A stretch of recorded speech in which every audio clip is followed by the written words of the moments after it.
Olá, pessoal, passando aí nesse segundo domingo da Quaresma, Evangelho meditado pelo Evangelho de Nosso Senhor Jesus Cristo, segundo São Mateus, lá no seu capítulo 17, versículo do 1 ao 9.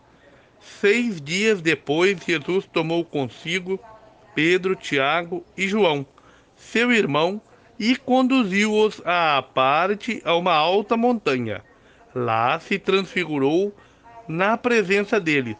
Seu rosto brilhou como o sol. Suas vestes tornaram-se resplandecentes de brancura, e eis que apareceram Moisés e Elias conversando com ele.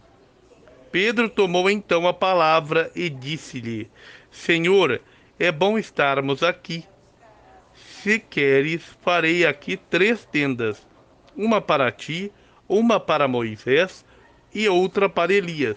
Falava ele ainda, quando veio uma nuvem luminosa e os envolveu. E daquela nuvem fez-se ouvir uma voz que dizia: Eis o meu filho muito amado, em quem pus toda a minha afeição. Ouvi-o. Ouvindo essa voz, os discípulos caíram com a face por terra e tiveram medo. Mas Jesus aproximou-se deles e tocou-os, dizendo: Levantai-vos e não temais. Eles levantaram os olhos e não viram mais ninguém, senão unicamente Jesus. E quando desciam, Jesus lhes fez esta proibição: Não conteis a ninguém o que vistes, até que o Filho do Homem ressuscite dos mortos. Pessoal, Evangelho de hoje é maravilhoso. A vocação de Abraão acontece com a manifestação de Deus em sua vida. Deus chama o seu chamado e coloca o escolhido em movimento. A partir do chamado, sua vida adquire nova dimensão. Algumas características do chamado: é sempre Deus quem chama e é para sempre. A obediência da parte do chamado, nele está embutido uma promessa de propriedade e descendência que alcança toda a sua descendência. É isso, na primeira leitura, é o chamado de Abraão, é Gênesis 12, do 1 ao 4. Então, São Paulo apóstolo, que hoje vai ler 2 Timóteo, do capítulo 1, versículo do 8 ao 10. Então, São Paulo escreve ao jovem amigo Timóteo, lembra que a vocação é um dom que o ajudará a superar sua juventude e timidez. Não é isso? Vocação é esse chamado interior, não é isso? Esse chamado de Cristo e da Igreja para a redenção do gênero humano, para levar a boa nova para a salvação de todo o gênero humano. E que maravilha fazer a vontade de Deus e não a nossa, não é verdade? Agora, quando nós temos o chamado e atendemos esse chamado, essa vontade passa a ser nossa, não é isso? Então, é preciso fortaleza diante das dificuldades, que o amor o impulsionará, não é isso? O amor nos impele, nos impulsiona a uma entrega total a Cristo. E, por meio também, né, vendo Cristo nas pessoas. E vamos dizer assim, vai ajudar-nos, né? Como ajudou Timóteo, nos ajuda a ter a prudência necessária para bem governar, né? O seu povo. Aquela pessoa que tem a vocação ministerial, sacerdotal. Então, assim preparado, poderá dar um bom testemunho de Cristo. É o que nós seminaristas, nossos padres, né, diáconos e bispos precisam, não é verdade? Então, longe de envergonhar-se, né, da prisão do seu mestre, né, Timóteo deverá estar disposto a suportar solidariamente os sofrimentos que possam aparecer no desempenho da sua tarefa apostólica.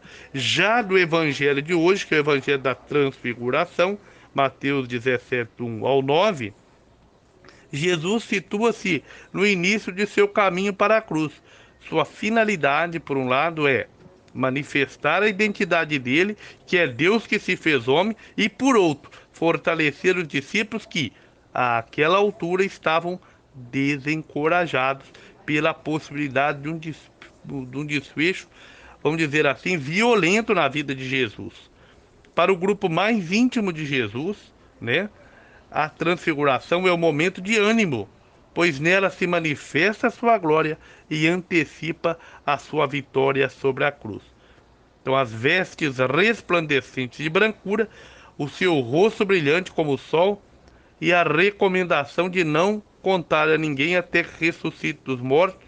Ou seja, então todos são sinais da ressurreição que, por antecipação, deve animar os discípulos no enfrentamento das dificuldades que estão por vir.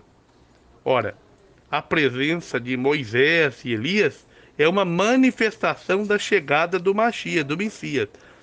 Isso dando crédito que agora, né, tem Moisés representando a lei, né, a Torá, e Elias, os profetas, né, a lei e os profetas. E é uma manifestação, então, da chegada de Jesus, do Messias, que vai cumprir na plenitude aquilo que a lei pede e aquilo que os profetas falaram por meio do Espírito Santo. Então, na cena, os dois confirmam que Jesus é o Messias. A voz vinda do céu confirma a identidade e a missão de Jesus como Filho de Deus. No entanto, a transfiguração, né, nesse relato, temos uma completa apresentação de Jesus e também a manifestação de sua glória. Então, na antiga aliança tem dois momentos também especiais, que somente dois sobem na montanha e veem, né, tem um contato, né, por assim dizer, místico, numa ação que sobe na montanha de oração, Moisés e Elias na antiga aliança. Um tem um contato com o final de sua glória. Então, quer dizer, Jesus, então, ao manifestar para Moisés e Elias, então, e eles também conversando com Jesus, coloca a total sintonia da antiga com a nova aliança e o total cumprimento da lei e da Torá, né, e da Brida Hadashah, né, dos profetas, com a pessoa de Cristo. Os destinatários são os discípulos que acompanham, né, e todos os que leem também o Evangelho. Então, o relato é um convite a superar a tentação de um messianismo glorioso e fácil sem cruz, e a animar os discípulos a empreenderem com Jesus o caminho da obediência à vontade do Pai. Então, palavra para a gente refletir hoje, nesse segundo domingo da Quaresma, domingo da Transfiguração, é transfigurar-se, é humanizar-se. Como traduzir a transfiguração de Jesus para a nossa realidade? Nós temos que descer da montanha. Descer da montanha significa ir pregar o Evangelho, viver a cruz com obediência total a Deus, todo o sofrimento desse mundo, fazendo amor e caridade. E a maior caridade é ensinar a todos o caminho do céu. Grande abraço a todos, muito obrigado, para cair cheios do Espírito Santo, afirmar como salmista no Salmo 33: seja-nos manifestada, Senhor, a vossa